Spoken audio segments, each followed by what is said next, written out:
গুজব না করেন, এড়িয়ে এড়িয়ে চলেন, তাহলে ওই মেহমান দ্বিতীয়বার কিন্তু আপনার বাড়ি আসতে কুণ্ঠিত বোধ করবে, আপনার বাড়িতে আসতে তার মন চাইবে না।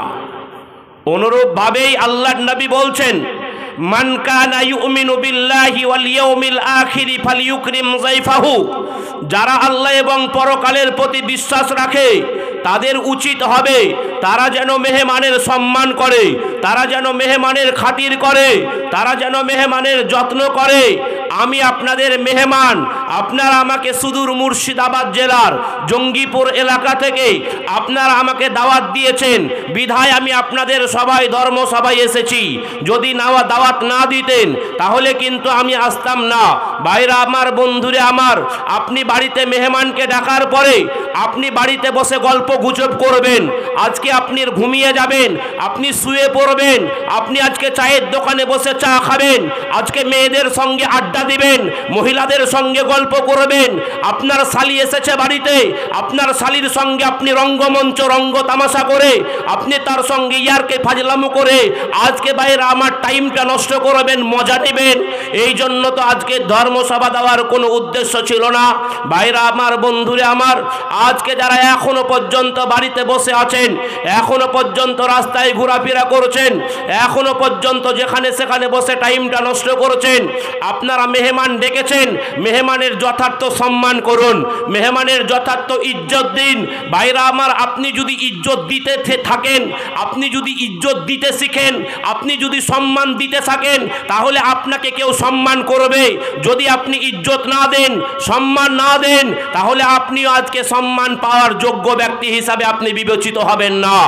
অতএব আপনাদের প্রত্যেককে আহ্বান করব, আপনারা প্রত্যেকেই চলে আসুন। খুব দীর্ঘ টাইম ধরে আলোচনা হবে তা নয়, ঘড়িতে যতটা বাজার আছে ততটা পর্যন্ত এবার অঙ্ক করে হিসাব করে বলে দেন কতটা বাজার রয়েছে আর কতটা টাইম বাকি রয়েছে। ভাইরা আমার, বন্ধুরে আমার, আর মাত্র 1.5 ঘন্টা মতো টাইম আমার ঝুলিতে বাকি রয়েছে। এই টাইমের মধ্যেই আমি আমার কথা শেষ করব। এবার একটা কথা বলছি, কথা আমার নয়, বিশ্ব নবীর কথা, বিশ্ব নবীর হাদিস হলো, বিশ্ব নবীর কথা হলো, ধর্মসভার মাঝে মজলিসের মাঝখানে যে জায়গাগুলো ফাঁকা থাকে সেই জায়গায় শয়তান এসে অংশগ্রহণ করে। এটা আল্লাহর নবীর বাণী। ভাইরা আমার, মুসলমানদের চরিত্র হবে সামি'না ওয়া আতা'না, কোরআন হাদিসের কথা যেটা শুনবে সেটা তারা মানবে। মুসলমানদের চরিত্র হবে কোরআন হাদিসের কথা যেটা শুনবে সেটা তারা মানবে। মুনাফিকের চরিত্র হবে সামি'না ওয়া আসাইনা, কোরআন হাদিসের কথা যেটা শুনবে সেটা তারা অগ্রাহ্য করবে, ইনকার করবে, উপেক্ষা করবে। এবার আপনারা নিজেরাই প্রমাণ দিয়ে দিন আপনি সত্যিকারের মুসলমান না আপনার ভিতরে মুনাফিকের নিদর্শন বিদ্যমান রাখতে চান। যদি আপনি সত্যিকারের মুসলমান হয়ে থাকেন তাহলে আপনার সামনে যে ফাঁকা জায়গাটা পড়ে রয়েছে ওটা আপনার জায়গা, আপনার সামনে যে খালি জায়গাটা পড়ে রয়েছে ওটা আপনার জায়গা। আপনি একটু একটু করে আগিয়ে গিয়ে নিজের খালি জায়গাটা আগে পূরণ করুন। বাম দিকে যে সমস্ত ভাইরা দাঁড়িয়ে রয়েছেন আপনাদের কাছে বিশেষভাবে অনুরোধ করব, আপনারা দাঁড়িয়ে দাঁড়িয়ে ধর্মসভা শুনবেন না। এটা তো কোনো রঙ্গমঞ্চ নয়, এটাতে কোনো নর্তকীকে নিয়ে আসা হয় নাই, এটা তো কোনো নায়িকাকে নিয়ে আসা হয় নাই, এখানে তো কোনো গায়িকা আসেনি যে আপনার সম্মুখে ধাই ধাই করে নাচবে অর্ধ উলঙ্গ অবস্থায় আপনি হাততালি দিবেন, আপনি ডিজে বক্সের তালে হাততালি দিয়ে আজকে তাদের মনোরঞ্জন করবেন, এরকম কোনো ব্যাপার নেই। এটা একটা ধর্মীয় সভা, ধর্মীয় সভা শুনতে গেলে বসে বসে শুনতে হয়, আদব কায়দা অনুযায়ী আজকে আপনাকে বসে বসে ধর্মসভা শুনতে হবে। ভাইরা আমার, মনে হয় কথাগুলো আপনারা বুঝতে পারছেন না। আরে আপনার সামনে যে ফাঁকা জায়গাগুলো পড়ে রয়েছে ওটা আপনার জায়গা, আপনার সামনে যে খালি জায়গাটা পড়ে রয়েছে আপনার জায়গা। আপনি একটু একটু করে আগিয়ে গিয়ে নিজের খালি জায়গাটাকে আগে পূরণ করুন। জায়গা খালি থাকলে পিছনে থাকুক, অসুবিধা নেই, যে কটা আছেন জমে জমে বসুন, গুছিয়ে গাছিয়ে বসুন। আরে সাহাবাগণ আল্লাহর নবীর মজলিসে যখন তারা বসতো এমন জমে জমে বসতো, এমন গুছিয়ে গাছিয়ে বসতো, আজকে তাদের মাথার উপরে যদি একটা চাদরকে ফেলে দেওয়া হতো আজকে চাদরটা একেবারে টান টান অবস্থায় থাকতো, কোনো জায়গায় মাঝে একটু খাল দেখা যেত না, গর্ত দেখা যেত না। ভাইরা আমার, আজকে সেই নবীর উম্মত হিসাবে নবী আমাদের শিখিয়ে দিয়েছেন বসার পদ্ধতি, নবী আমাদের শিখিয়ে দিয়েছেন খাওয়ার পদ্ধতি। পদ্ধতি, নবী আমার শিখিয়ে দিয়েছেন কথা বলার পদ্ধতি, নবী আমার শিখিয়ে দিয়ে গেছেন মানুষের সঙ্গে ব্যবহারের পদ্ধতি, নবী আমার শিখিয়ে দিয়ে গেছেন বাপমার সঙ্গে ব্যবহারের পদ্ধতি, নবী আমার শিখিয়ে দিয়ে গেছেন মসজিদে ঢোকার আদব কায়দা, নবী আমার শিখিয়ে দিয়ে গেছেন মসজিদ থেকে বের হবার আদব কায়দা, নবী আমার শিখিয়ে দিয়ে গেছেন আজকে পৃথিবীতে যা কিছু আপনার জীবনের প্রয়োজন রয়েছে সমস্ত কিছুর নিয়ম কানুন আমার নবী মুহাম্মদুর রাসূলুল্লাহ বলুন সাল্লাল্লাহু আলাইহি ওয়াসাল্লাম সমস্ত নিয়ম কানুন আজকে তিনি আমাদেরকে শিখিয়ে দিয়ে গেছেন। ভাইরা আমার, অতএব আপনি মুসলমান দাবি করলে নবীর আদর্শ মোতাবিক আপনাকে জীবন অতিবাহিত করতে হবে। চলুন, ইন্নাল হামদালিল্লাহ নাহমাদুহু ওয়া নাস্তাঈনুহু ওয়া নাস্তাগফিরুহু ওয়া নাউযু বিল্লাহি মিন শুরুরি আনফুসিনা ওয়া মিন সাইয়্যাতি আ'মালিনা من يهدي الله فلا مضل له ومن يضلله فلا هادي له وأشهد أن لا إله إلا الله وحده لا شريك له ونشهد أن سيدنا وحبيبنا ومولانا محمدا عبده ورسوله الذي أرسله بالحق بشيرا ونذيرا وداعيا إلى الله بإذنه وسراجا منيرا فقد قال الله تبارك وتعالى في كلامه المجيد وفي فرقانه الحميد أعوذ بالله من الشيطان الرجيم بسم الله الرحمن الرحيم وسارعوا إلى مغفرة من ربكم وجنة عرضها السماوات والأرض أعدت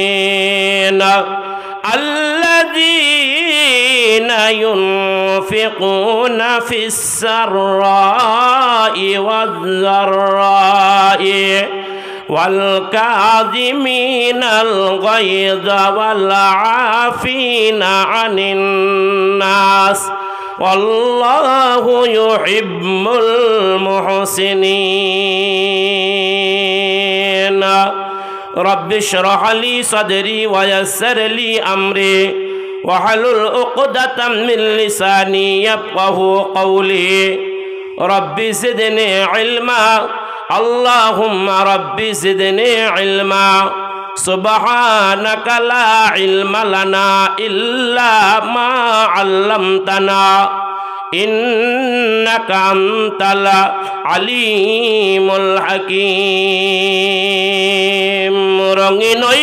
পৃথিবী ছাড়িতে হইবে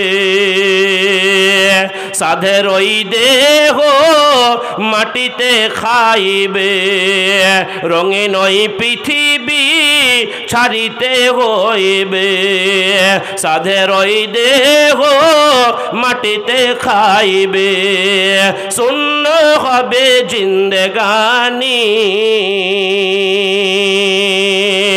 কার লাগিয়া এত মায়া এত চোখের পানি রে মন কার লাগিয়া এত মায়া এত চোখের পানি সন্ধ্যা হলে ডুবিবে বেলা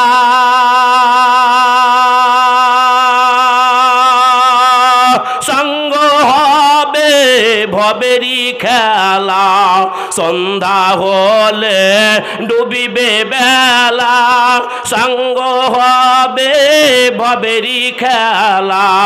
কেউ বা দিবে আখেরি গোসল, কেউ বা দিবে আখেরি গোসল, কেউ বা আনবে আতর দানি।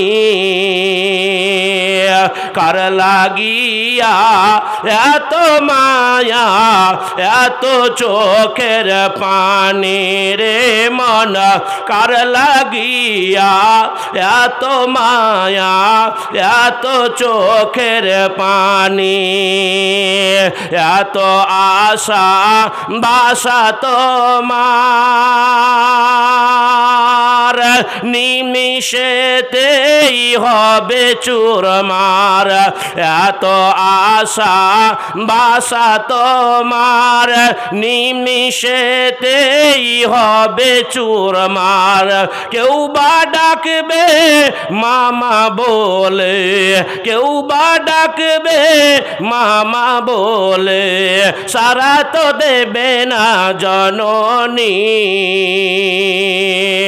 কার লাগিয়া এত মায়া এত চোখের পানি রে মন, কার লাগিয়া এত মায়া এত চোখের পানি।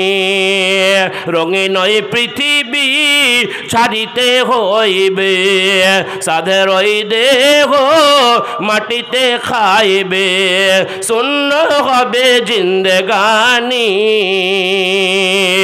কার লাগিয়া এত মায়া এত চোখের পানি রে মন, কার লাগিয়া এত মায়া এত চোখের পানি। মাইকের আওয়াজ এমন কেন গো? আওয়াজ ঠিক করো, না তো কথা বলতে পারবো না, উঠে চলে যাবো। জনাব মহতারাম ও মোকাররম সম্মানীয় সভাপতি সাহেব, মুআজ্জাজ ওলামা ইকরাম, সমবেত সম্মুখে বসে থাকা বয়োজ্যেষ্ঠ বয়োকনিষ্ঠ সমবয়স্ক ইসলাম দরদি মুসলিম ভাতৃবৃন্দ ও পর্দার অন্তরালের অবস্থানরতা সরলা সুধীরা, পর্দাশীলা ধর্মশীলা মা ও ভগ্নীগণ ও সেনের বা প্রাণের ভাই বোন ও বন্ধু বান্ধবীগণ, যত রকমের প্রশংসা আছে, যত রকমের গুণগান আছে, যত রকমের গুণকীর্তন আছে, সমস্ত প্রশংসা একমাত্র মহান আল্লাহ পাক তাবারাকা তাআলার জন্য। যেই মহান আল্লাহ পাক তাবারাকা তাআলার প্রশংসার কোনো সীমা সংখ্যা নেই, সীমাহীন প্রশংসা যেই মহান আল্লাহ পাক তাবারাকা তাআলার, যিনি অব্যয় অক্ষয়, যার লয় নেই ক্ষয় নেই, যিনি সদা জাগ্রত, তন্দ্রা নিদ্রা যাকে স্পর্শ করতে পারে না, তিনি যা চান তাই করেন, কারো কিচ্ছু করার নেই, কারো কিচ্ছু বলার নেই। সেই মহান আল্লাহ পাক তাবারাকা তাআলার সংক্ষিপ্ত প্রশংসা তারই শিখানো বাক্যের মাধ্যমে আমরা সকলেই সমষ্টিগতভাবে উচ্চস্বরে সুললিত কণ্ঠে মধুর কণ্ঠে উচ্চ আওয়াজে উচ্চ বাক্যে আমরা তার শুকরিয়া আদায় করি। মহব্বতের সহিত যতজন মানুষ বসে আছেন উচ্চস্বরে তার কৃতজ্ঞতা প্রকাশ স্বরূপ আপনারা সকলেই বলুন আলহামদুলিল্লাহ।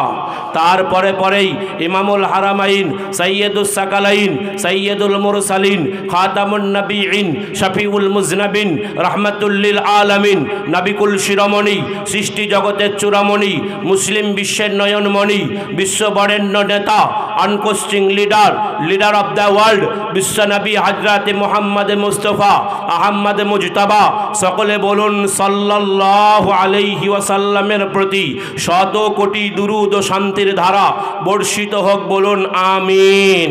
আল্লাহুম্মা সাল্লি আলাই, আল্লাহুম্মা বারিক আলাই। ভাইরা আমার, আমি আমার বক্তব্য আরম্ভ করার পূর্বে ভূমিকায় হালকা করে দুটো কথা বলবো। ভূমিকায় এক নম্বর কথা হলো, আজকের দিনের মানুষ সিনেমা জগৎ নিয়ে মত্ত, পঞ্চরসের মাহফিল নিয়ে মত্ত, টিভি টেলিভিশন নিয়ে মত্ত, সিনেমার গায়ক গায়িকাদের নিয়ে মত্ত, সিনেমার নায়ক নায়িকাদের নিয়ে মত্ত, সিনেমার অভিনেতা অভিনেত্রীদের নিয়ে মত্ত, সোশ্যাল মিডিয়া নিয়ে মত্ত, ফেসবুক নিয়ে মত্ত, হোয়াটসঅ্যাপ নিয়ে মত্ত, ইউটিউব নিয়ে মত্ত, গুগল নিয়ে মত্ত, ইন্টারনেট নিয়ে মত্ত। যুবক ছেলেরা free fire fire PUBG game নিয়ে মত্ত, যুবতী মা বোনেরা হটস্টারের সিরিয়াল নিয়ে মত্ত। এইরকম প্রতিকূল অবস্থা থাকা সত্ত্বেও এই গ্রামের কিছু ধর্মপ্রাণ মুসলমান যাদের অক্লান্ত পরিশ্রমের বিনিময়ে, যাদের অক্লান্ত খাটাখাটনির বিনিময়ে এইরকম একটি মহতী ধর্মসভার আয়োজন করা হয়েছে। প্রথমত তাদেরকে জানাই অভিনন্দন, আন্তরিকতাবাদ তথা মোবারকবাদ। এলাকার আশপাশের গ্রাম থেকে বর্তমান সময় যতজন শ্রোতা উপস্থিত হয়েছেন, আপনাদের মতো শ্রোতার জন্য রইল আকুল ফরিয়াদ। যে সমস্ত ওলামায়ে হাজরাতদের দাওয়াত দেওয়া হয়েছে তাদেরও জন্য রইল আকুল ফরিয়াদ, যাদের অক্লান্ত পরিশ্রমের বিনিময়ে এইরকম একটি মহতী ধর্মসভার আয়োজন করা হয়েছে তাদেরও জন্য মহান আল্লাহ পাক তাবারাকা তাআলার দরবারে আকুল ফরিয়াদ জানিয়ে বলি, আল্লাহ গো, বক্তা শ্রোতা তথা কমিটির নেতৃবৃন্দ সকলের তুমি ইহপরকাল উজ্জ্বল করে দিও, ইহপরকাল মঙ্গল করে দিও, ইহপরকাল সুখের করে দিও। আমাদের প্রত্যেককেই জাযায়ে খয়ের তথা উত্তম বদলা দান করিও। প্রাণ খুলে মহাব্বতের সহিত জোরে সোরে বলুন আমিন, আল্লাহুম্মা আমিন, আল্লাহুম্মা আমিন। ভাইরা আমার, বন্ধুরে আমার, ভূমিকায় 2 নম্বর কথা হলো, ভাইরা আমার, আপনাকে বক্তৃতা শুনতে হবে আমলের নিয়াত নিয়ে। কথা ভালো করে বুঝবেন, বক্তৃতা শুনতে হবে আপনাকে আমলের নিয়াত নিয়ে। আমলের নিয়াত নিয়ে যদি বক্তৃতা শুনেন আপনার এই বক্তৃতায় ফলপ্রসূ হবে। আমল করব এই নিয়াত নিয়ে যদি বক্তৃতা শুনেন, শুনবো, জানবো, মানবো এই নিয়াত নিয়ে যদি বক্তৃতা শুনেন, আপনার এই বক্তৃতা কাল কিয়ামতের মাঠে আপনার জন্য জান্নাত যাওয়ার রাস্তাকে সহজ করে দেবেন। জোরে জোরে বলুন সুবহানাল্লাহ। ভাইরা আমার, বন্ধুরে আমার, এবার একটা কথা বলবো, কথা হলো বাস্তব কথা। আর বাস্তব কথা সম্পর্কে আল্লাহর নবী বলছেন, আল হাক্কু মুররুন, সত্য কথা হয় তিতো। ওষুধ যেমন হয় তিতো, ওষুধ যেমন মানুষ ঠেলাই না পড়লে খাই না, ওই রকম ভাবে মাঝে মধ্যে যদি সত্য কথা না বলা হয়, সত্য কথা না তুলে ধরা হয়, সমাজ বিগড়িয়া যাবে, সমাজ পথভ্রষ্টতায় নিমজ্জিত হবে, সমাজ অধপতনের অতল তলে নিমজ্জিত হবে। এবার একটা বাস্তব কথা বলছি, খুব মন দিয়ে শুনবেন। আমল করব না এই নিয়ত নিয়ে যদি বসে থাকেন, ভাইরা আমার, কি ব্যাপার রে ভাই, তোরা দাঁড়িয়ে আছিস কেন? দাঁড়িয়ে আছো কেন ভাই? একটু বসে যাও, ভালো লাগলে থাকো, না হলে চলে যাও। ভাইরা আমার, দাঁড়িয়ে দাঁড়িয়ে শুনবেন, একটা আদব রয়েছে যে কোনো জিনিসের।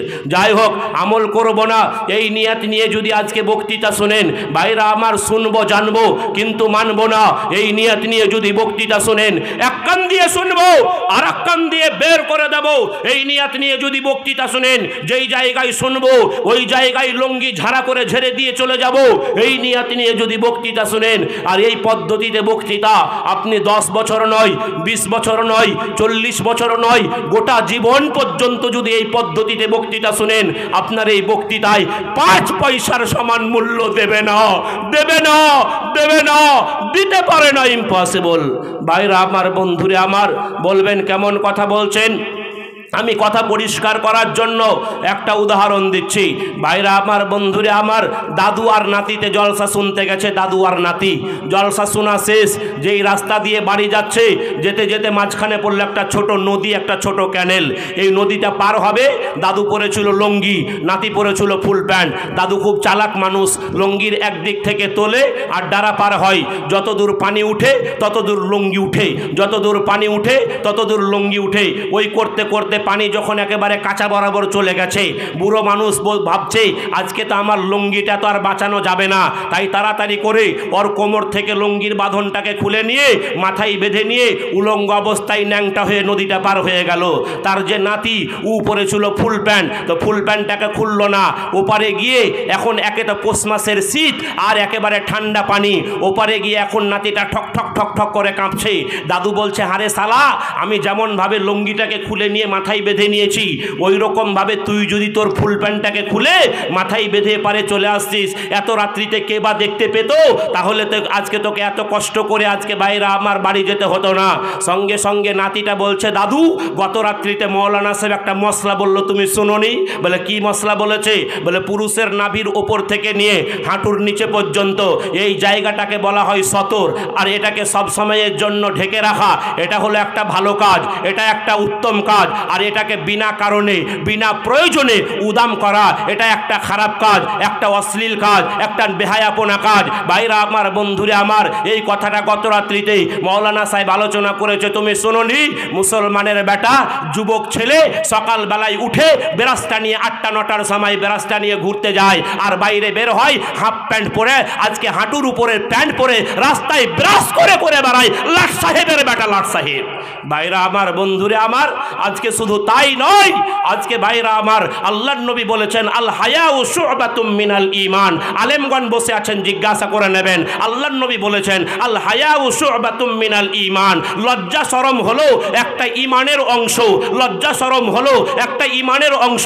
মুসলমানের বেটা মহিলারা পুকুরে গোসল করে, মা বোনেরা নদীতে গোসল করে, আর তুমি মুসলমানের বেটা জেঙ্গিয়া প্যান্ট পরে, আন্ডার প্যান্ট পরে আজকে তুমি আজকে মহিলাদের সম্মুখে আজকে তুমি ন্যাংটো উলঙ্গ অবস্থায় তুমি পুকুরে গোসল করো। তোমার চাইতে নির্লজ্জ, বেহায়া, বেশরম তোমার লজ্জাও নাই, শরমও নাই, তোমার কিছুই নাই। ভাইরা আমার, বন্ধুরে আমার, আজকে যাই হোক, যে কথা বলতে চাইছিলাম আমি আপনাকে, এখন দাদু কি বলছে শুনুন। দাদু বলছে, হারে সালা, তুই দেখছি একদিন বক্তৃতা শুনে বড় মৌলানা সাহেব হয়ে গেছিস। কথা ভালো করে শুন, আমি 40 বছর ধরে বক্তৃতা শুনি।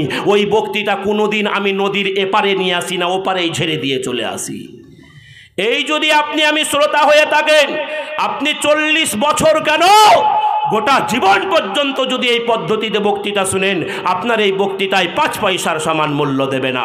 গফুর মিয়ার গরুটা ছুটতে ছুটতে ছুটতে ছুটতে মসজিদে ঢুকে পড়েছে।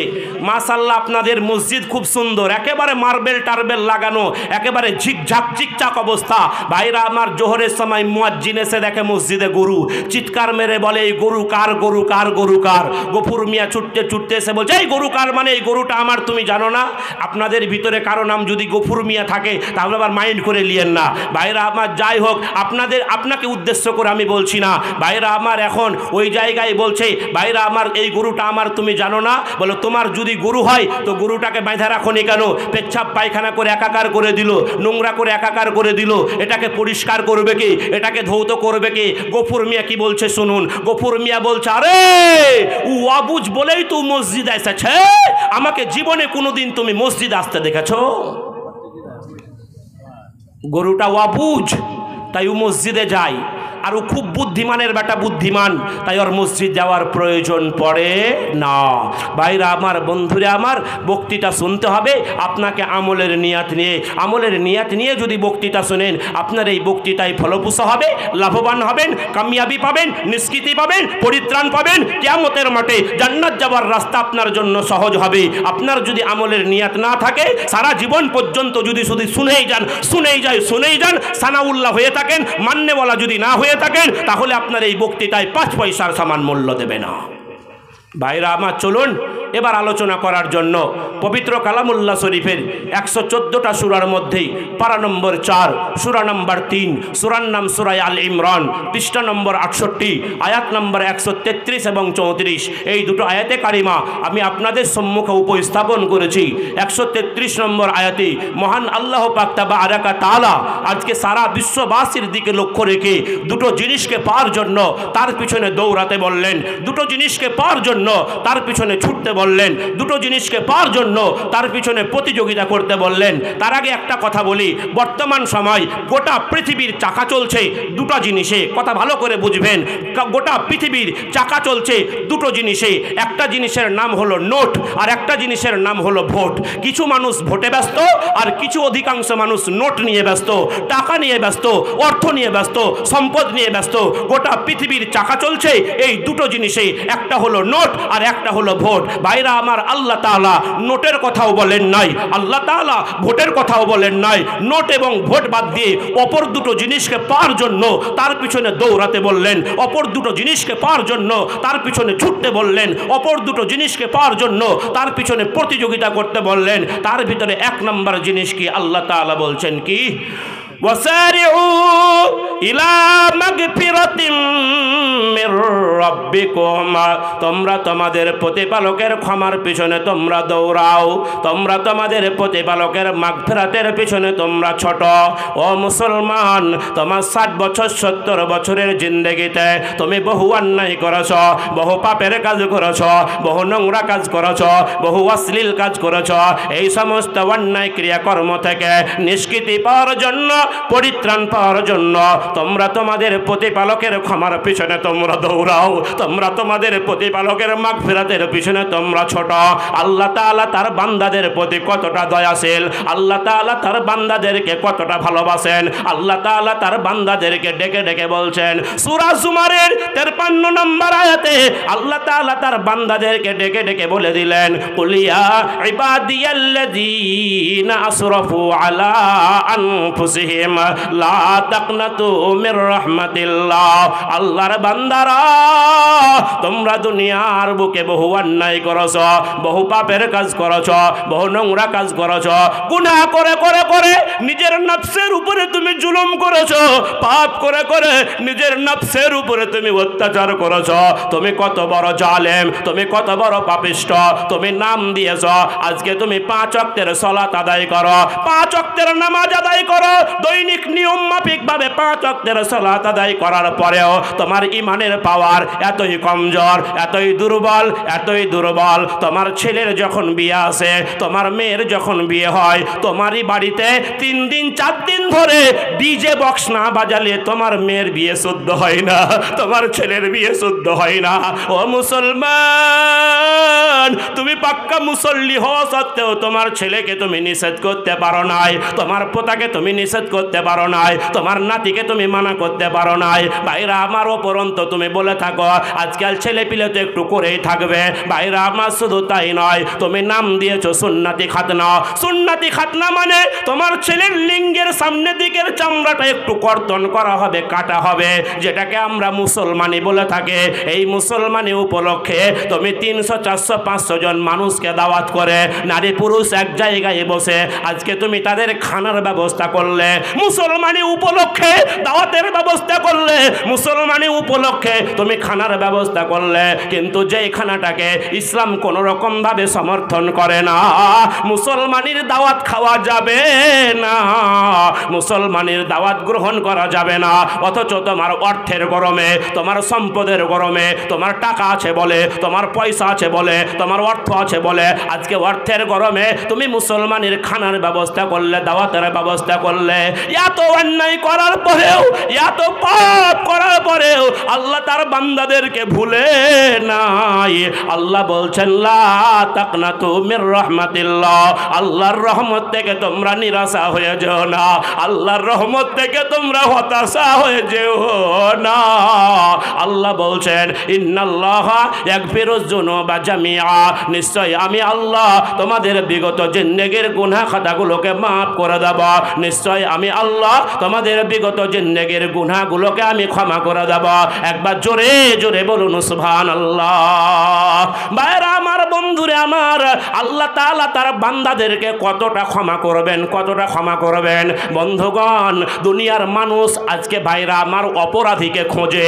দুনিয়ার মানুষের নিয়ম হলো অপরাধীকে খুঁজে তাকে শাস্তি দেওয়ার জন্য। আপনি ভাইরা আমার কোনো ভাইয়ের কোনো অন্যায় করে দিয়েছেন, ক্ষতি করে দিয়েছেন, আপনাকে মারার জন্য ওই লোকটা গোটা রাত অন্ততপক্ষে জেগে লাঠি নিয়ে আজকে ভাইরা আমার, বন্ধুরে আমার, গোটা রাস্তা ঘোরাঘুরি করে। শালাকে কখন পাবো, আজকে তাকে মেরে আজকে তার গহা গরম করে দেব। আজকে ভাইরা আমার, বন্ধুরে আমার, আজকে গোটা রাস্তা শুধু লাঠি নিয়ে ঘোরাঘুরি করে। দুনিয়ার মানুষের নিয়ম হলো আজকে অপরাধীকে খোঁজে আজকে ভাইরা আমার শাস্তি দেওয়ার জন্য। কিন্তু এমন একজন দয়াময় প্রভুকে আমরা পেয়েছি, এমন একজন রহমানুর রহিম আল্লাহকে আমরা পেয়েছি। আমার আল্লাহ তার বান্দাদেরকে খোঁজে মাফ করার জন্য, ক্ষমা করার জন্য, ক্ষমা করার জন্য। একবার জোরে জোরে বলুন সুবহানাল্লাহ। বন্ধুগণ, আল্লাহ তাআলা তার বান্দাদেরকে কতটা ক্ষমা করবেন, কতটা ক্ষমা করবেন। আল্লাহ তাআলা জানো যে ভাইরা আমার, শয়তান যখন ভাইরা আমার নিরাশ হয়ে গেল, শয়তান যখন আদমকে সেজদা করলো না, আদমকে সেজদা না করার কারণে ভাইরা আমার আল্লাহ তাআলা শয়তানকে বললেন লানাতাল্লাহ, আজকে ভাইরা আমার কাফেরদের অন্তর্ভুক্ত হয়ে গেলি, তুই জাহান্নামের খোরাক হয়ে গেলি। শয়তান সেই সময় বলেছিল আল্লাহ, আজকে তুমি যেমন ভাবে আমাকে বিতাড়িত করে দিলে, আমাকে তোমার রাস্তা থেকে তুমি আমাকে দূরে সরিয়ে রেখে দিলে, ওগো আল্লাহ আমি তোমার বান্দাদেরকে পথভ্রষ্ট করেই যাব, আমি তোমার বান্দাদেরকে গোমরাহ করে যাব, আমি তাদেরকে সঠিক রাস্তায় চলতে দেব না, আমি তাদেরকে ইহদিনাস সিরাতাল মুস্তাকিমের রাস্তায় চলতে দেব না। ওগো আল্লাহ আমি তোমার বান্দাদেরকে আমি পথভ্রষ্ট করেই যাব। আল্লাহ যেন বলছেন বান্দা, এই ইবলিস তোর কথা কি শেষ? বলে হ্যাঁ আমার কথা শেষ। আল্লাহ বলছেন তুই যতবার আমার বান্দাদেরকে গোমরাহ করতেই থাকবে, আমি আল্লাহ ততবার মাফ করতেই থাকবো। একবার জোরে বলুন সুবহানাল্লাহ। আল্লাহ তাআলার নবী বলে দিয়েছেন আত-তাইবু মিনাল জামবি কামান লা জামবা লাহু, গুনাহ থেকে তওবাকারী ব্যক্তি এমন যেন সে জীবনে কোনোদিন গুনাহ করেনি।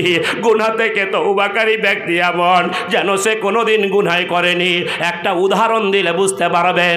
আল্লাহ তাআলা যাদেরকে সম্পদ দিয়েছেন, মাল দিয়েছেন, ওই ব্যক্তি যদি মক্কা শরীফে হজ করতে যায়, বাইতুল্লাহ শরীফে হজ করতে যায়, টাকা যদি হালাল হয়, হারামের টাকা না হয়, সুদের টাকা না হয়, ঘুষের টাকা না হয়, মারামারির টাকা না হয়, চিটিংবাজের টাকা না হয়, ধোঁকাবাজের টাকা না হয়, প্রতারকের টাকা না হয়, আজকে 2 নম্বর 4 নম্বর ব্যবসায়ের টাকা যদি না হয়, একেবারে খাঁটি হালাল টাকা নিয়ে যদি হজ করতে যায়, হজ যদি আল্লাহর দরবারে কবুল হয়ে যায়, ভাইরা আমার ওই হাজী সাহেবকে আল্লাহ তাআলা মায়ের পেটে প্রথম অবস্থায় শিশু জন্মগ্রহণ করলে পারে যেই রকম নিষ্পাপ হয়ে যায়, ওই রকম ভাবে হাজী সাহেবকে আল্লাহ তাআলা নিষ্পাপ করে দেন। বলুন সুবহানাল্লাহ। ওই রকম ভাবে উহুদ পাহাড় সমতুল্য বান্দা গুনাহ নিয়ে আল্লাহর কাছে যদি তওবা করে ইস্তেগফার করে ক্ষমা চায়, আল্লাহ বলছেন আমি আমার বান্দাকে একেবারে নিষ্পাপ শিশুর মতো আমি তাদেরকে নিষ্পাপ করে দেব। একবার বলুন সুবহানাল্লাহ।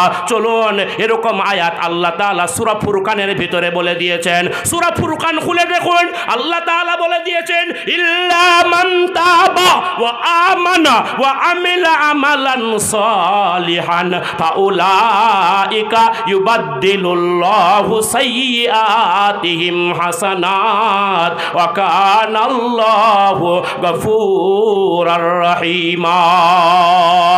আল্লাহ বলছেন যাদের দুনিয়াতে গুনাহ হয়ে গেছে, পাপ হয়ে গেছে, বান্দা একবার চিন্তা করে দেখো না, আজকে তোমার বাড়িতে ফকির যদি ভিক্ষা চাই তবে ভিক্ষা পাই, যদি ভিক্ষা না চাই কেউ তাকে একটা টাকাও দেবে না, 1 পয়সাও দেবে না, 1 টাকা না করিয়ে দেবে না। ওই রকম ভাবে বান্দা তোমার গুনাহ হয়ে গেছে, পাপ হয়ে গেছে, বান্দা তোমার ভয় নাই। অন্ধকার রজনীতে পৃথিবীর সকল মানুষ যখন ঘুমিয়ে, একেবারে তুমি সেই জায়গায় আজকে তুমি একমাত্র জেগে। আজকে ভাইরা আমার জেগে থাকার পরে সালাতুল ইস্তিগফারের আমি নিয়ম বলছি, ভালো করে শুনবেন। সালাতুল ইস্তিগফারের 2 রাকাত নামাজ আদায় করার পরে আল্লাহর দরবারে 2 হাত তুলে দিলেন, মাবুদের দরবারে কেঁদে কেঁদে প্রার্থনা করে বলেন মাবুদ মাওলা, আমার মতো পাপী, আমার মতো জালেম, আমার মতো অত্যাচারী, আমার মতো পাপিষ্ঠ, আমার মতো গুনাহগার আমি ছাড়া আর পৃথিবীর মাটিতে কেউ নাই। ওগো আল্লাহ, আমি পৃথিবীর মাটিতে যত গুনাহ করেছি, যত পাপ করেছি, এই পাপগুলো যদি তুমি প্রকাশ করে দিতে, মানুষের সম্মুখে যদি আজকে এগুলো খুলে খুলে তুলে ধরতে, আমি আজকে মানুষের সামনে মুখ দেখাতে পারতাম না। তুমি আমার প্রতি দয়া করেছো, রহম করেছো, আমার পাপের কথা কোনো মানুষকে তুমি জানাও নাই। ওগো আল্লাহ, তুমি আমার মতো পাপী তাপী বান্দার জিন্দেগির গুনাহ খাতাগুলো মাফ করে দাও। এই রকম বিনয়ের সঙ্গে, নম্রতার সঙ্গে আপনি যদি আল্লাহর দরবারে তওবা করতে পারেন, আল্লাহ বলে দিলেন ইল্লা মান তাবা, যারা গুনাহ করার পরে তওবা করে, ওয়া আমানা, আর তারা আল্লাহর প্রতি পূর্ণ বিশ্বাস রাখে, ওয়া আমিলা আমালান সালিহা, আর যারা নেক কাজ করে, তাহলে 3টা শর্ত। 1 নম্বরে হলো যারা আল্লাহর কাছে তওবা করে, 2 নম্বরে হলো আজকে ভাইরা আমার যারা আল্লাহর কাছে আল্লাহর প্রতি পূর্ণ বিশ্বাস রাখে, আল্লাহর প্রতি ঈমান আনে, 3 নম্বরে হলো নেক কাজ করে। ভালো কাজ করে। ভাইরা আমার, বন্ধুরে আমার, এই তিনটা গুণ যদি থাকে, আল্লাহ বলে দিলেন ফাউলাইকা ইউবাদদিলুল্লাহু সাইয়্যাতিহিম হাসানাত। আল্লাহ বলছেন আমি সেই বান্দার জিন্দেগির গুনাহ খাতাগুলোকে আমি আল্লাহ শুধু মিটিয়ে দেব তা নয়, আমি আল্লাহ সেই বান্দার জিন্দেগির গুনাহ খাতাগুলোকে আমি আল্লাহ নেকির দ্বারাতে পরিবর্তন করে দেব। একবার জোরে জোরে বলুন সুবহানাল্লাহ। কি বুঝলেন আল্লাহ তাআলা বান্দার প্রতি কতটা দয়ালু? আল্লাহ বলছেন বান্দা তোর গুনাহ হয়ে গেছে, আমার কাছে তওবা কর, খালিস নিয়তে তওবা কর, ইখলাসের নিয়তে তওবা কর। তওবা করলে পারে কি হবে? আমি আল্লাহ আজকে আমার প্রতি পূর্ণ বিশ্বাস রাখ, তারপরে আজকে নেক কাজ কর, ভালো কাজ কর। এই তিনটা গুণ তোর যদি আমলের ভিতরে থাকে, আমি আল্লাহ আজকে তোর গুনাহগুলোকে আমি মিটিয়ে দেব। শুধু তা নয়, আমি আল্লাহ তোর জিন্দেগির গুনাহ খাতাগুলোকে আমি আল্লাহ নেকির দ্বারাতে পরিবর্তন করে দেব। বলুন সুবহানাল্লাহ। একটি মারাত্মক হাদিস এবার আমি আপনাকে শোনাবো, বুখারী মুসলিম থেকে। যোগ্যপূর্ণ আলেম রয়েছেন আজকে জলসার সভাপতি সাহেব। যাই হোক, তার সম্মুখে একটি হাদিস বলবো। একজন ব্যভিচারিণী মহিলা শুধু ব্যভিচার করেছে তা নয়, ব্যভিচারের ফলে অন্তঃসত্ত্বা হয়ে গেছে, ব্যভিচারের ফলে হামেলা হয়ে গেছে, ব্যভিচারের ফলে গর্ভবতী হয়ে গেছে। ভাইরা আমার, এই রকম একজন মহিলার তওবা আল্লাহর দরবারে কেমনভাবে গ্রহণযোগ্য হলো, কেমনভাবে গৃহীত হলো, এই রকম একটি চমকপ্রদ হাদিস আমি আপনাকে শোনাবো। তবে আমি আপনাদের কাছে একটা ওয়াদা নিচ্ছি, আমি যতক্ষণ আলোচনা রাখবো আপনারা কেউ বিনা প্রয়োজনে কেউ উঠে চলে যাবেন না। বলুন ইনশাল্লাহ, বলুন ইনশাল্লাহ। ভাইরা আমার, যাই হোক, আমি কিন্তু আপনাদের ধৈর্য হারাবো না।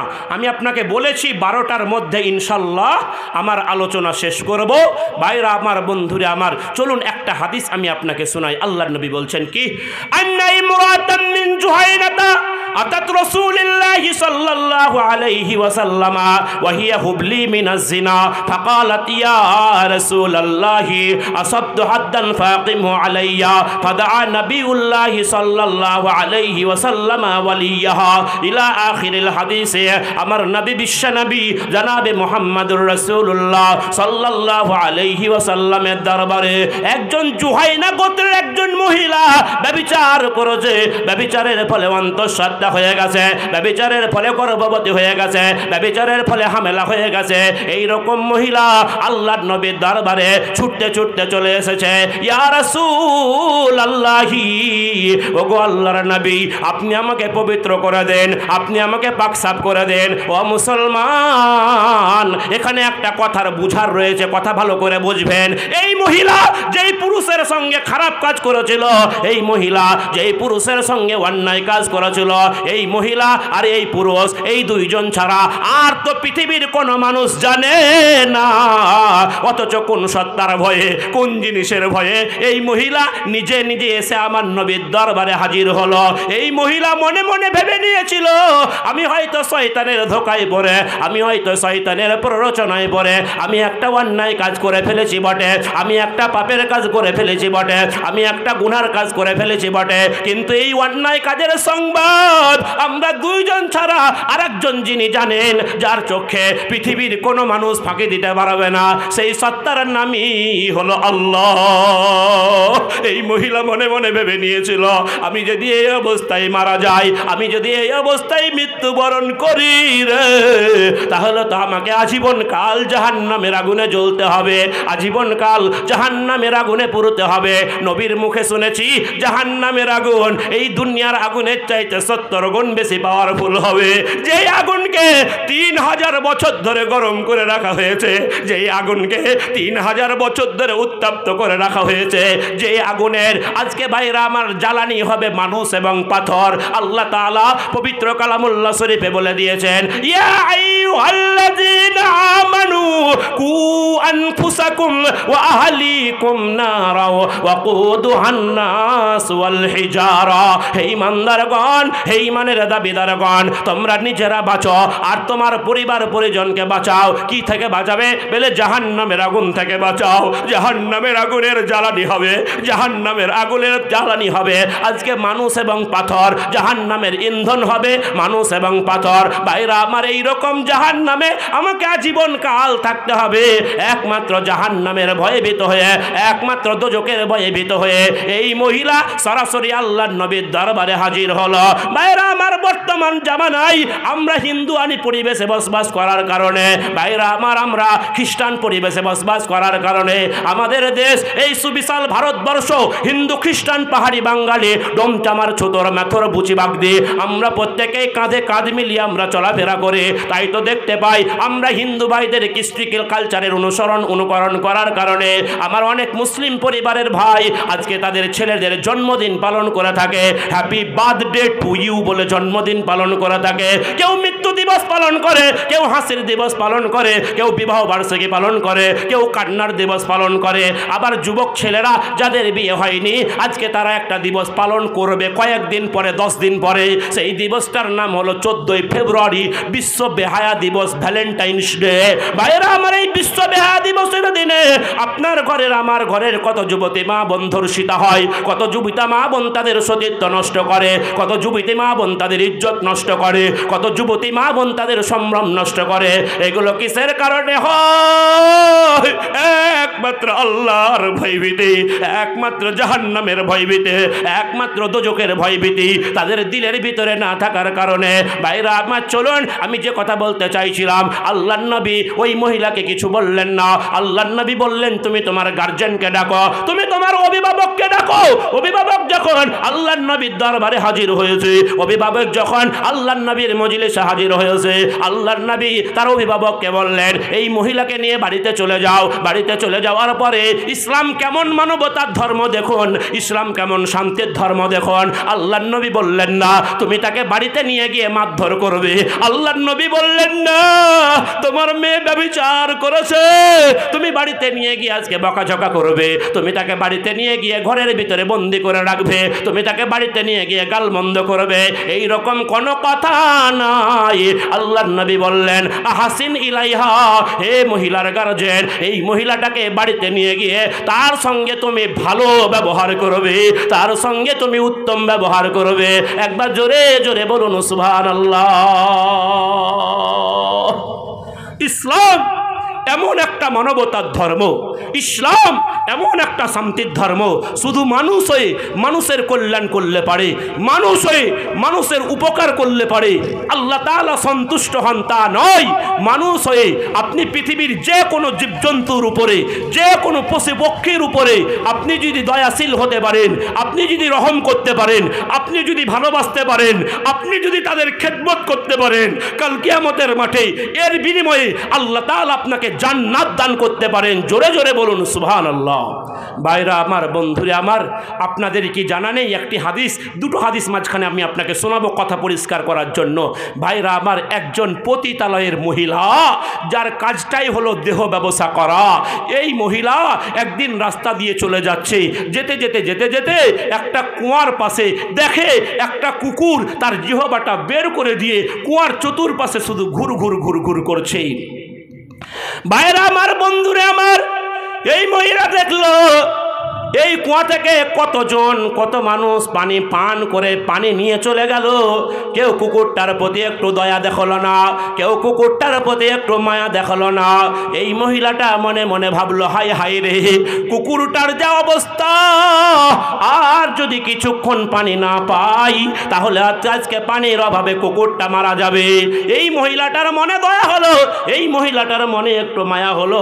আজকে তার পায়ে ছিল চামড়ার মোজা, গায়ে ছিল উড়না, উড়না দিয়ে চামড়ার মোজাটাকে বাঁধলো, বাঁধার পরে কুয়াতে ফেলে দিল।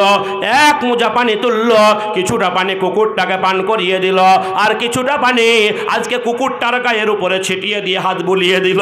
এতে কুকুরটা নিজের জীবনটা ফিরে পেয়ে, নিজের জানটা ফিরে পেয়ে লেজ দুলাতে দুলাতে সেখান থেকে চলে গেল, সেখান থেকে প্রস্থান করলো।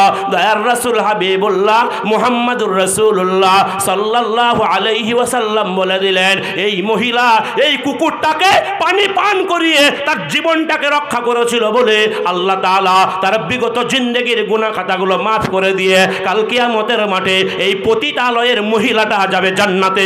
একবার জোরে জোরে বলুন সুবহানাল্লাহ। কি বুঝলেন?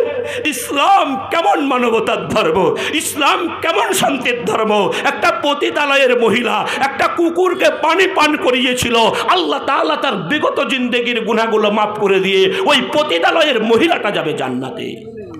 ভাইরা আমার, বিপরীতমুখী একটি হাদিস আমি আপনাকে শোনাচ্ছি। এক মহিলার বাড়িতে ছিল একটা বিড়াল। মা বোনদের বিড়াল দেখলে ওর গায়ে খুব জ্বালা উঠে। ভাইরা আমার, যাই হোক, ওর বাড়িতে ছিল একটা বিড়াল। ওর বিড়ালটা থাকার কারণেই ভাইরা আমার বিড়ালটা যে কোনো কারণে ওর কোনো ক্ষতি করে দিয়েছে, ওই দুধ খেয়ে নিয়েছে না, যাই হোক কোনো একটা খেয়ে নিয়েছে।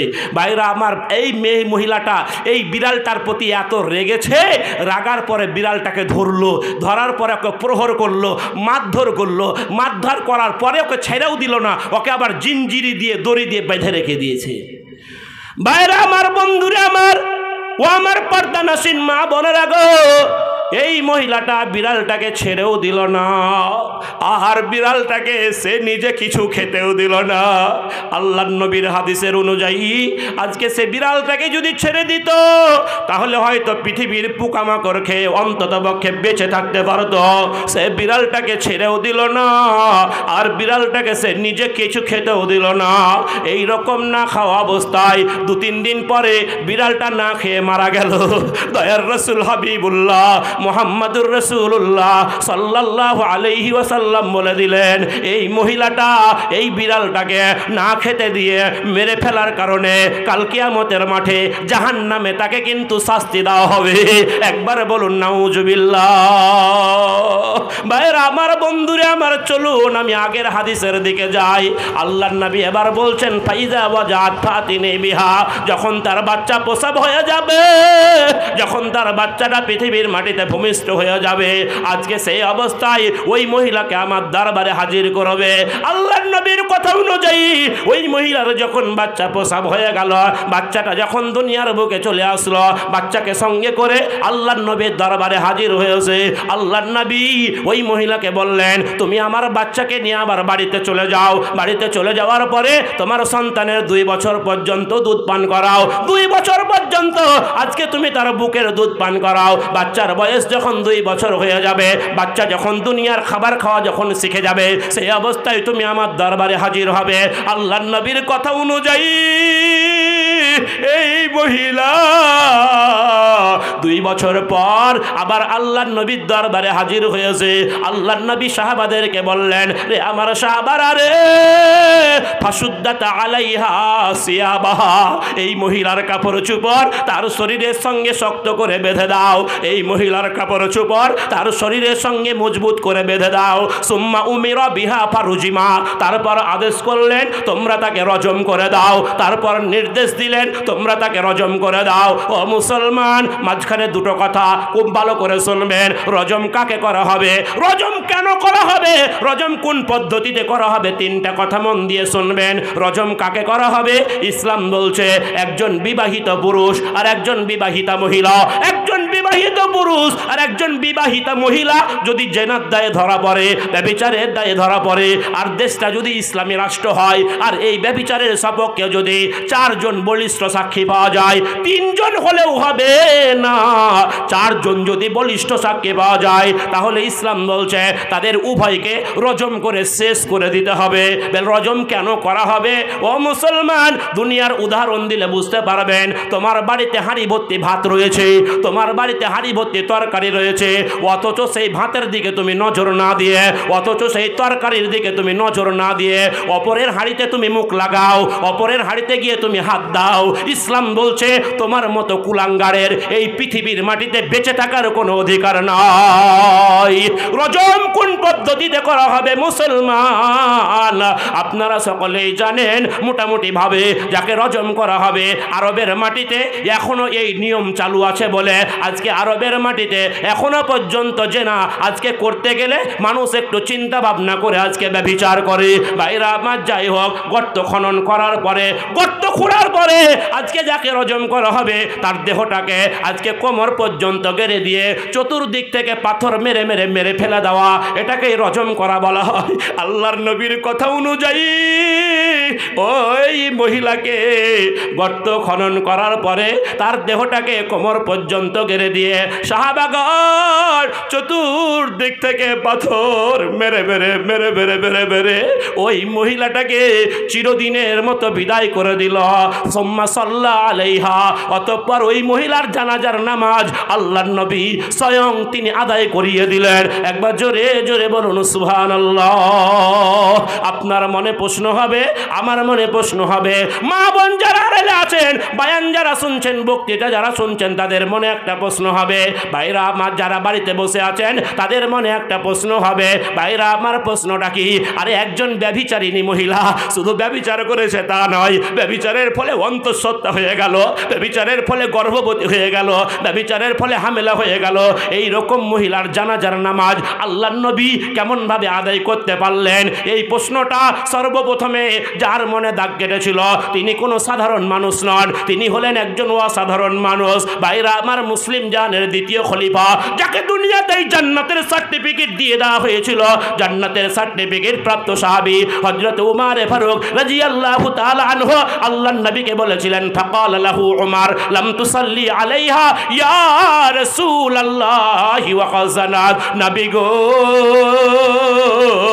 এই মহিলাটা তো জেনা করেছে, এই মহিলাটা তো ব্যভিচার করেছে, অথচ কেন আপনি এই মহিলার জানাজার নামাজটা আদায় করে দিলেন? অথচ কেন আপনি এই মহিলার জানাজার নামাজটা আদায় করিয়ে দিলেন? আল্লাহর নবী হযরত উমর ফারুককে বলেছিলেন, লাকাত তাবাত তাওবাতান লাউ কুসিমাত বাইনা 70 মিন আহলিল মাদিনাতি লাওয়াসাতুহুম। উমর রে, এই মহিলাটা আল্লাহর কাছে এমনভাবে তওবা করেছে, এই মহিলাটা আল্লাহর কাছে এমনভাবে তওবা করেছে, এই মহিলাটা আল্লাহর কাছে এমনভাবে মাপ চেয়েছে, তার এই তওবাটাকে যদি মদিনার 70 জন বাসিন্দাদের মধ্যে বিলিয়ে দেওয়া হয়, মদিনার 70 জন বাসিন্দাদের মধ্যে বন্টন করে দেওয়া হয়, কাল কিয়ামতের মাঠে বাঁচার জন্য এটাই তাদের পক্ষে যথেষ্ট হয়ে যাবে। একবার জোরে জোরে বলুন সুবহানাল্লাহ। একজন ব্যভিচারিণী মহিলা, আজকে তার তওবা সম্পর্কে আল্লাহর নবী বলছেন, এই মহিলা আল্লাহর কাছে এমনভাবে তওবা করেছে, আল্লাহর কাছে এমনভাবে মাফ চেয়েছে, এমনভাবে ইস্তিগফার করেছে, এমনভাবে ক্ষমা চেয়েছে, তার এই তওবাটাকে যদি আজকে মদিনার 70 জন বাসিন্দাদের মধ্যে বন্টন করে দেওয়া হয়, মদিনার 70 জন বাসিন্দাদের মধ্যে বিলিয়ে দেওয়া হয়, কাল কিয়ামতের মাঠে বাঁচার জন্য এটাই তাদের পক্ষে যথেষ্ট হয়ে যাবে। ভাইরা আমার, বন্ধুরে আমার, চলুন, আমি খুব তাড়াহুড়ো করছি, লম্বা আলোচনা করব না, আমি আগেই বলেছি। দ্বিতীয় আরেকটা জিনিসকে পাওয়ার জন্য তার পিছনে আমাদেরকে দৌড়াতে বলা হলো, দ্বিতীয় আরেকটা জিনিসকে পাওয়ার জন্য তার পিছনে আমাদেরকে ছুটতে বলা হলো। সেই জিনিসটার নাম কি? আল্লাহ তাআলা বলছেন কি, ওয়া জান্নাতিন, জান্নাতকে পাওয়ার জন্য তার পিছনে আমাদেরকে দৌড়াতে বলা হলো, জান্নাতকে পাওয়ার জন্য তার পিছনে আমাদেরকে ছুটতে বলা হলো। জান্নাত কোন জায়গাটার নাম? জান্নাত কোন জিনিসটার নাম? ও মুসলমান, আপনার 60 বছর 70 বছরের জীবনটা যখন শেষ হয়ে যাবে, মসজিদের মাইকে যখন আপনার নামের এলান করা হবে, মসজিদের পালকিখানা যখন আপনার বাড়ির দরজায় হাজির করা হবে, আপনি পুরুষ মানুষ, আপনার জন্য 3খানা কাপড় পরিধান করিয়ে একটা পালকিতে করে একটা জায়গায় নিয়ে যাওয়া হবে, যেই জায়গায় নাই কোনো দরজার ব্যবস্থা, যেই ঘরের নাই কোনো জানালার ব্যবস্থা, যেই ঘরটার কথা আমরা দুনিয়াতে বর্তমান সময় দুনিয়ার মহব্বতে পড়ে, অর্থের মহব্বতে পড়ে, সম্পদের মহব্বতে পড়ে, বেটা বেটির মহব্বতে পড়ে, টাকা পয়সার মহব্বতে পড়ে, আমরা সেই দুনিয়ার কথা, আজকে সেই ঘরটার কথা আমাদের স্মরণ নাই, সেই ঘরটার কথা আমাদের মনে নাই। তাই তাই তো আমরা গোরস্থানে গেলেও আমরা সেখানে গিয়ে গল্প গুজব করে, সেখানে গিয়ে হাসি মজাক করে, সেখানে গিয়ে ঠাট্টা বিদ্রুপ করে, আমরা কেউ জানা যায় আজকে কাউকে মাটি দিতে গেলেও সেখানে গিয়ে দুনিয়ার গল্প গুজব করে থাকে। বন্ধুগণ, সেই ঘরটার কথা আমাদের কারো স্মরণ থাকে না, কিন্তু ওই ঘরটা প্রতিদিন মানুষকে 70 বার করে ডেকে ডেকে বলে, আনা বাইতুল ওয়াহাদাতি, আমি হলাম একালার ঘর, আমি হলাম একালার ঘর।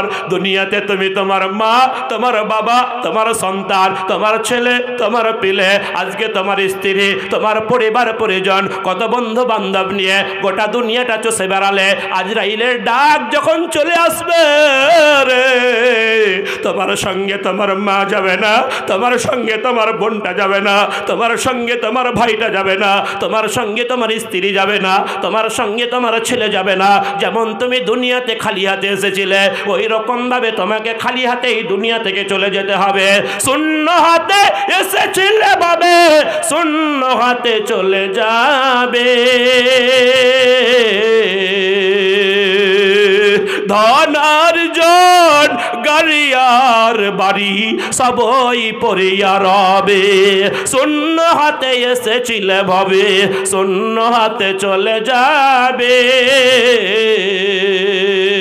ধনার্জন গাড়ি আর বাড়ি সবই পড়িয়া রবে, মাটির বিছানে শোয়াবে তোমায়, মাটির বিছানে শোয়াবে তোমায়, পরায়ে বস্ত্র সাদা কাপড়, পথিকের দেশে হয়েছে তোমার এ ধরায় আগমন, সব কিছু ফেলে চলে যাবে তুমি আসিলে মরণক্ষণ।